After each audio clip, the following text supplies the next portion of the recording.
Centro Universitário Farias Brito, curso de Direito, disciplina Filosofia do Direito, professores Alexandre Carneiro e Lídia Valisca. Nós estamos na nossa sexta trilha e é importante que a gente faça uma breve revisão do caminho que nós percorremos nas trilhas passadas, trilhas 1, 2, 3, 4 e 5. Nós trabalhamos uma fundamentação da filosofia e da filosofia jurídica. A partir daí, a gente inicia um processo de análise dos sistemas filosóficos dos autores que se debruçaram sobre a temática jurídica, contemplando as categorias centrais com as quais esses autores abordaram a temática do direito. E assim nós passamos pela filosofia socrática, platônica, aristotélica, ciceroniana, agustiniana, a filosofia de Jean-Jacques Rousseau, e estamos avançando significativamente nesse campo de debate, nesse campo de análise, incluindo nessa perspectiva de reflexão os pensamentos de Karl Marx e de Hegel. Bom, nessa análise que nós estamos propondo, na trilha 6, nós vamos focar em duas questões interessantíssimas e eu diria de valor significativo para a análise filosófica do direito. É também de grande importância que nós ressaltemos e continuemos ressaltando a importância do fundamento filosófico na produção da ciência, na ciência do direito. Em oportunidades anteriores, eu havia afirmado que se nós extrairmos da ciência do direito o fundamento filosófico e o fundamento das ciências humanas, o que restaria, o que sobraria dessa grande estupidez seria apenas técnica jurídica, e sendo muito bem claro no que eu estou propondo aqui, a transformação do direito em técnica jurídica poderia se assemelhar com orientações acerca de como fixar um parafuso numa superfície de madeira. Isso seria apenas orientações técnicas. Bom, o direito, como ciência, supera as questões técnicas e avança significativamente para o aprofundamento científico com base nos recursos da filosofia e das ciências humanas. Nós temos duas questões importantíssimas a trabalhar nessa trilha número 6, que vai dar sequência às discussões que nós fizemos anteriormente e ao mesmo tempo, será sucedida por outras reflexões apresentadas nas trilhas 7 e 8, quando então nós findaremos os temas e os assuntos do conteúdo programático de nossas análises. Bom, nos interessa discutir a partir de agora e traçar alguns roteiros, algumas diretrizes, propor algumas questões centrais acerca da teoria pura do direito em Hans Kelsen e da filosofia das prisões em Michel Foucault. São dois temas que interessam significativamente a filosofia jurídica. É claro que o Kelsen afirma taxativamente que não pretendia, com a teoria pura do direito, propor uma visão filosófica. No entanto, o trabalho de análise que se faz acerca do pensamento desse autor, e acima de tudo, quando nós chegamos ao tema da norma fundamental, é claro que fica difícil para o intérprete, para o comentarista, para aqueles que se debruçam sobre o pensamento do Kelsen, entender e aceitar essa separação hermética que o autor tenta fazer acerca da teoria pura e da fundamentação filosófica. Portanto, nós vamos pensar a teoria pura do Kelsen e a filosofia das prisões em Michel Foucault. Bom, a teoria pura kelseniana. Kelsen é de 1881 a 1973. 11 anos depois da morte do Kelsen, o Foucault também falece. O outro autor que nos vai interessar nesse percurso de análise que nós estamos fazendo nessa trilha. O Kelsen é fundador de uma escola, e todas as vezes que a gente cita um fundador de escola, a gente precisa reverenciar isso. Eu sempre trabalho com os meus alunos uma distinção bem simples para que os alunos possam compreender o valor e o peso quando nós estudamos um fundador de escola. Eu digo que existem autores que escrevem para estudantes e autores que escrevem para autores. Um fundador de escola é um pensador que reúne em torno do seu trabalho diversos outros autores renomados, pela capacidade extraordinária de inovação e de criação científica desses pensadores. O Kelsen, portanto, é fundador de escola, conhecida como a Escola de Viena, que também pode ser entendida como a escola normativista do direito. Se você me pergunta se nós poderíamos, numa síntese, propor a teoria jurídica do Hans Kelsen, se nós poderíamos propor um eixo do pensamento kelseniano, efetivamente que eu te diria que a obra do Kelsen e a visão jurídica desse autor poderiam ser traduzidos num termo, que seria o direito como norma e o direito como ciência da norma. Penso que essa frase, que eu estou chamando de eixo temático, é suficiente para que a gente possa pensar como um todo a proposta do pensamento kelseniano, para quem o direito nada mais é do que um corpo de normas jurídicas impostas à sociedade numa perspectiva geral. A teoria pura do direito, como o Kelsen propõe, ela está voltada para o estudo do direito nos moldes de uma teoria geral, interessando-se pelo direito, considerando o direito como ele é e não o direito como ele deveria ser. Discutir o direito numa perspectiva universal e não numa análise particular de determinado direito. É evidentemente que o termo teoria pura do direito chama muito a atenção e, aparentemente, parece ser um termo controverso, sobretudo no domínio da ciência. Porque no domínio da ciência nós não lidamos com nada puro. Historicamente, tudo aquilo que se refere à vida humana, à produção humana, nós não lidamos com nada puro.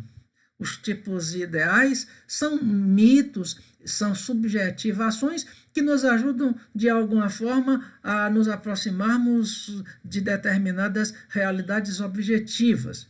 Portanto, causam algum tipo de espécie de constrangimento, de desconforto, quando nós lidamos com o autor do naipe do Kelsen, um autor renomado, de uma autoridade teórica incontestável, e nós temos que lidar com o termo teoria pura do direito. Esse termo puro, associado à teoria do Kelsen, que é aparentemente um termo controverso, e não é, na medida que nós nos aproximamos daquilo que o autor entende por puro. Qual o significado e o sentido que o autor atribui a este conceito? Na verdade, quando Kelsen propõe uma teoria pura, ele está movido pelo interesse de extirpar do domínio da interpretação jurídica a influência de outras disciplinas científicas, da moral, a influência da teologia, da filosofia e, portanto, segundo o autor, a interpretação da norma jurídica é um procedimento devido exclusivamente à ciência do direito e trata-se de uma tentativa de purgar a visão do direito praticada sobretudo no século XIX e no século XX, cuja visão via em grande medida maculada por pensamentos e noções de outros campos e domínios do conhecimento, e contra esse procedimento, contra essa realidade, o Kelsen vai propor a teoria pura do direito, e nesse aspecto a gente concebe que o conceito de puro na teoria kelseniana tem um significado muito particular e não um significado abrangente como nós poderíamos entender. Bom, a gente está propondo um eixo do pensamento jurídico de Hans Kelsen, segundo o qual nós entendemos que o autor se interessa pelo direito enquanto norma e, ao mesmo tempo, pelo direito como ciência da norma. Como eu já havia dito, é necessário que nós estabeleçamos essa dupla distinção: direito como norma e direito como ciência da norma. O que se deveria dizer nessa discussão primeira acerca do direito como norma? Eu acredito que o ponto de partida dessa discussão não poderia ser outro. O que é que eu estou propondo? A tese kelseniana de que a norma é exclusivamente um fato jurídico.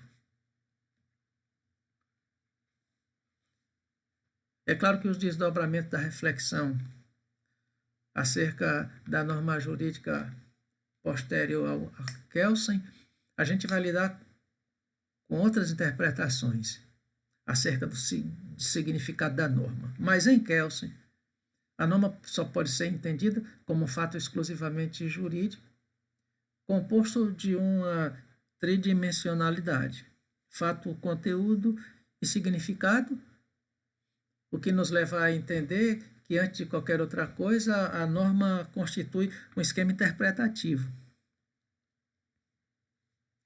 É tarefa do direito conhecer a norma, interpretá-la e aplicá-la. Entendendo-se o direito como norma, é preciso que nós nos coloquemos ao lado do ponto de vista e do pensamento kelseniano e afirmemos que a norma, como fato exclusivamente jurídico, é um fenômeno sociocultural e não um fenômeno natural. Não faz sentido, na perspectiva kelseniana, pensar a norma como um fenômeno natural. Nós estamos lidando com produção humana, nós estamos no campo da cultura, nós estamos no campo da moral. E, a despeito do direito se relacionar com a moral e constituir-se, de fato, um fenômeno moral, o estudo do direito, a despeito de estudar um fenômeno moral, mas o estudo do direito essencialmente não pode ser um fenômeno moral a despeito de estudá-lo, e na orientação do autor isso fica muito claro, porque o autor vai afirmar que a perspectiva do estudo do direito não poderia ser associada a um fenômeno moral, porque isso desautorizaria o próprio conhecimento científico, o próprio domínio da ciência. A norma, portanto, como uma categoria interpretativa, ela tem a capacidade de um dever ser que, na visão e no ponto de vista kelseniano, não pode ser de forma nenhuma confundido com o dever ser filosófico. O dever ser que Kelsen atribui à norma jurídica trata-se de um poder de antecipação de um conteúdo específico de um acontecimento. É nesse sentido que o Kelsen entende o dever ser, como o caráter e a natureza compulsória da lei que obriga aos indivíduos a um determinado procedimento, a uma determinada ação.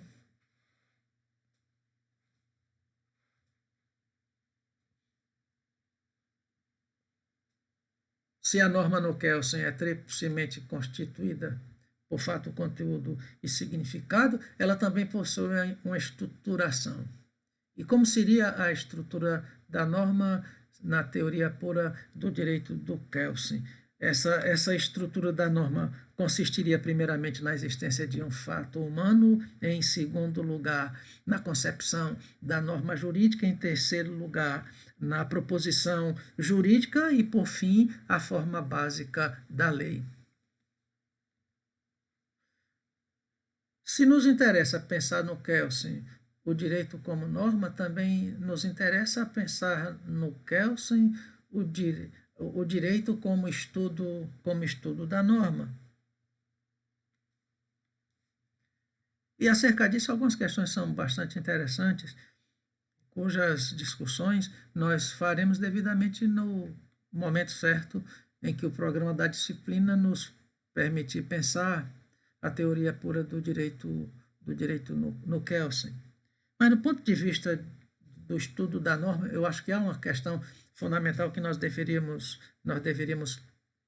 apresentar e possivelmente tirar todo o proveito possível dessa afirmação. Para o Kelsen, todo ordenamento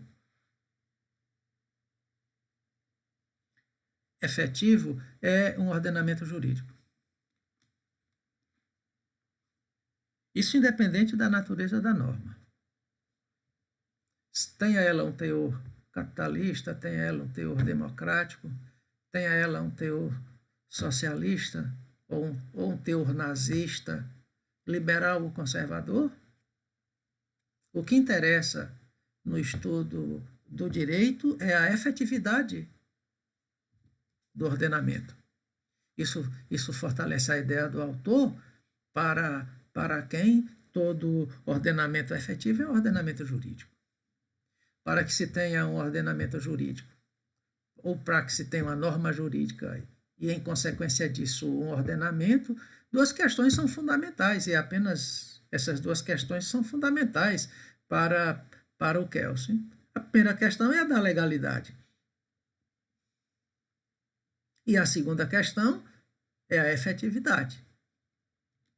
Portanto, se nós temos uma norma e se ela é legal e efetiva, e se projeta numa universalidade alcançando o comportamento total dos indivíduos, de fato, nós temos um ordenamento jurídico independente das direções ideológicas e das naturezas desse ordenamento.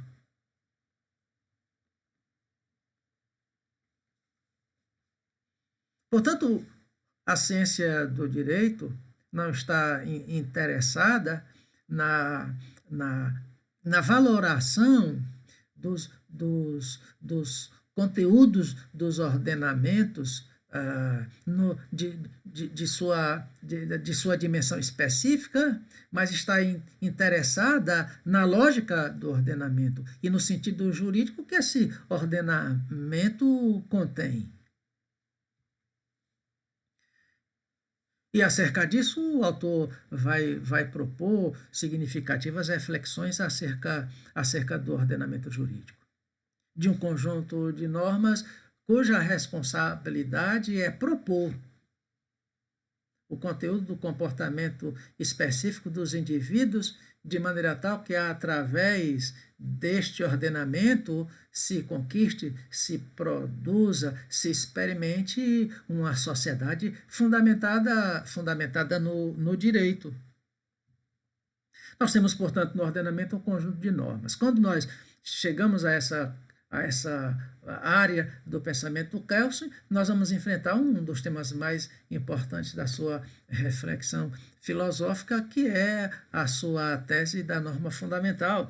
E é exatamente as discussões que o autor levanta sobre a norma fundamental que nos levanta uma série de questões, sobretudo acerca do link que se estabelece entre a teoria pura kelseniana e o fundamento filosófico. Quando nós tratamos com o Kelsen acerca da norma fundamental, ele vai propor, indiscutivelmente, que se trata de um compromisso com a unidade do conjunto das normas. Um ordenamento jurídico precisa estar em unidade, precisa manter uma unidade. Precisa se estabelecer dentro de um quadro de harmonia, de maneira tal que não haja contradição entre as normas. Todo trabalho, portanto, que visa eliminar as contradições e propor a harmonia do ordenamento se sustenta no papel do fenômeno que ele vai denominar de lei fundamental, acerca de cujo fenômeno ele dirá que se trata de uma criação hipotética, que se trata de uma suposição, que essa norma fundamental não existe objetivamente, mas é uma suposição subjetiva, a quem ele vai tratar como sendo a norma das normas, a norma primeira sobre a qual as demais normas se sustentam e que por ela são inspiradas.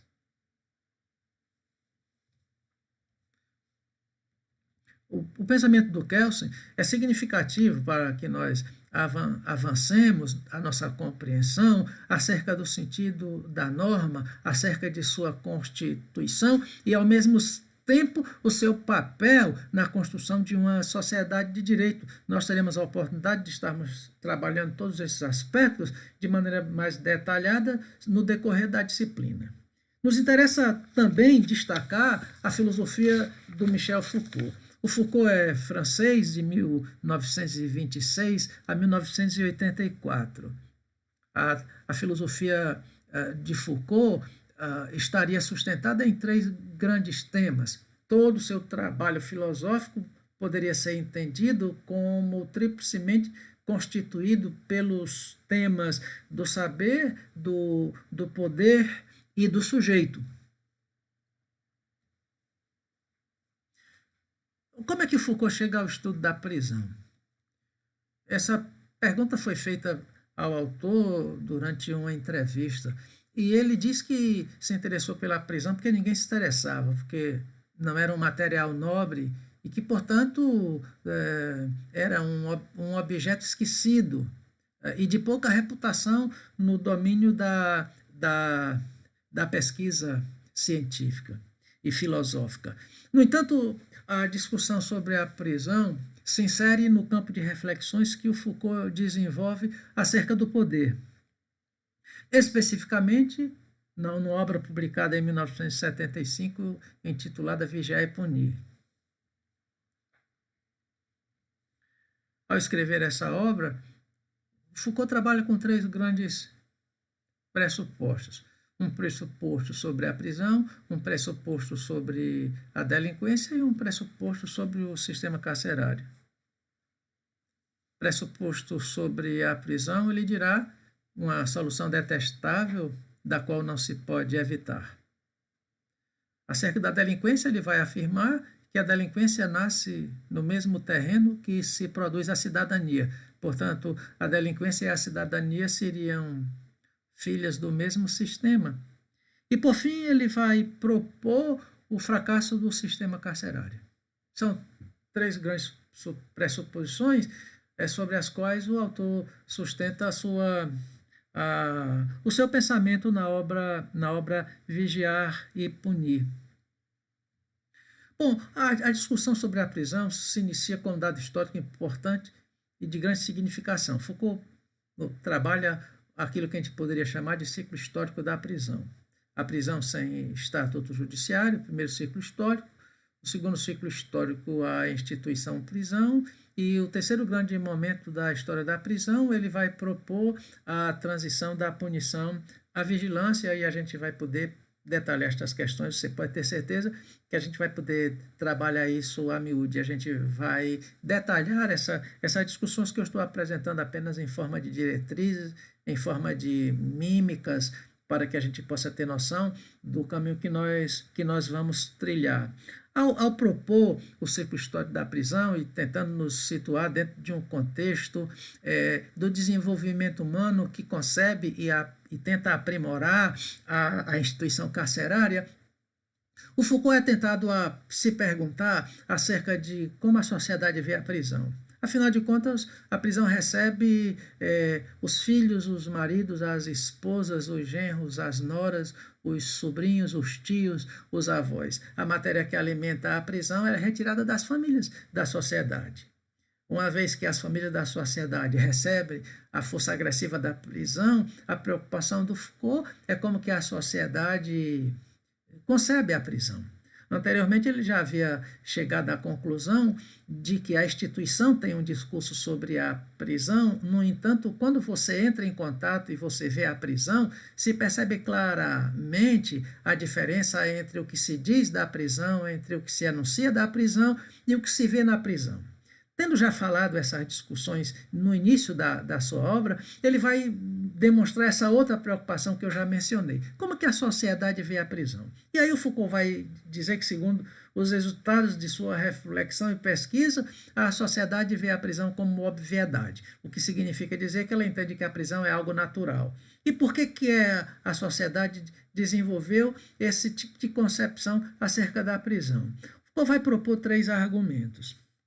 Primeiro argumento, o reconhecimento de que o mau uso da liberdade deve levar à privativação da liberdade, ou a liberdade privada pelo Estado acerca do comportamento do indivíduo. Portanto, a privação da liberdade é a primeira justificativa. A segunda justificativa é o que o Foucault dirá que a sociedade entende a necessidade ou necessário pagamento de uma dívida social. Isso a gente vê muito comumente nos programas policiais, onde entrevistadores e entrevistados falam o tempo todo de um pagamento de uma dívida. E, por fim, a sociedade ainda acalenta aquela ideia ingênua de que, se preso, o indivíduo tem tudo para se transformar, para ser modificado pela prisão.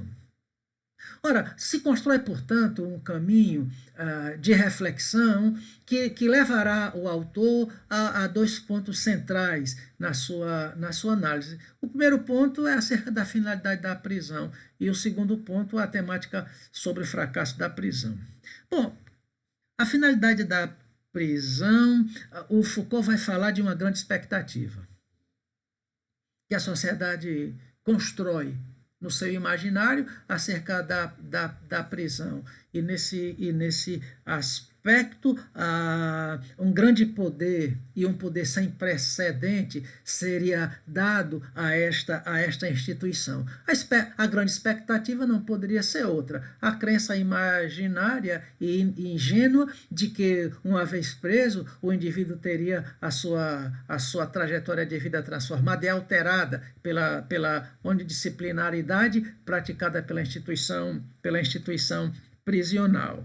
Sobre o fracasso da prisão, a discussão que o autor fará é de que o fracasso da prisão é proporcional aos fins para os quais ela foi instituída. Mas o autor apresentará pelo menos três grandes explicações para esse fracasso. Em primeiro lugar, a instituição da prisão associada à defesa da riqueza advinda do lucro. Em segundo lugar, ele dirá que esse fracasso é fruto de uma lógica antissocial, cujo tema nós aprofundaremos em momento oportuno. E, finalmente, ele vai propor o fracasso moral da prisão.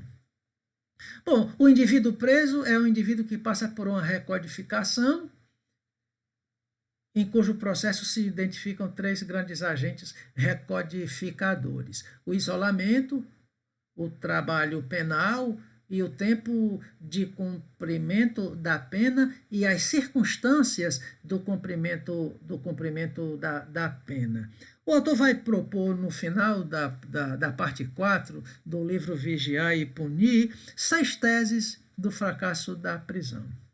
Essas teses poderiam resumidamente ser apresentadas da seguinte forma: a primeira tese, a de que a prisão não diminui a taxa de criminalidade. A segunda tese, a prisão provoca a reincidência. A terceira tese, a prisão não deixa de fabricar delinquentes. A quarta tese, a prisão favorece ao advento e à formação de organizações criminosas. A quinta tese, de que os detentos livres são condenados à reincidência. E a última tese, a fabricação indireta da delinquência ao fazer a família do detento cair na miséria.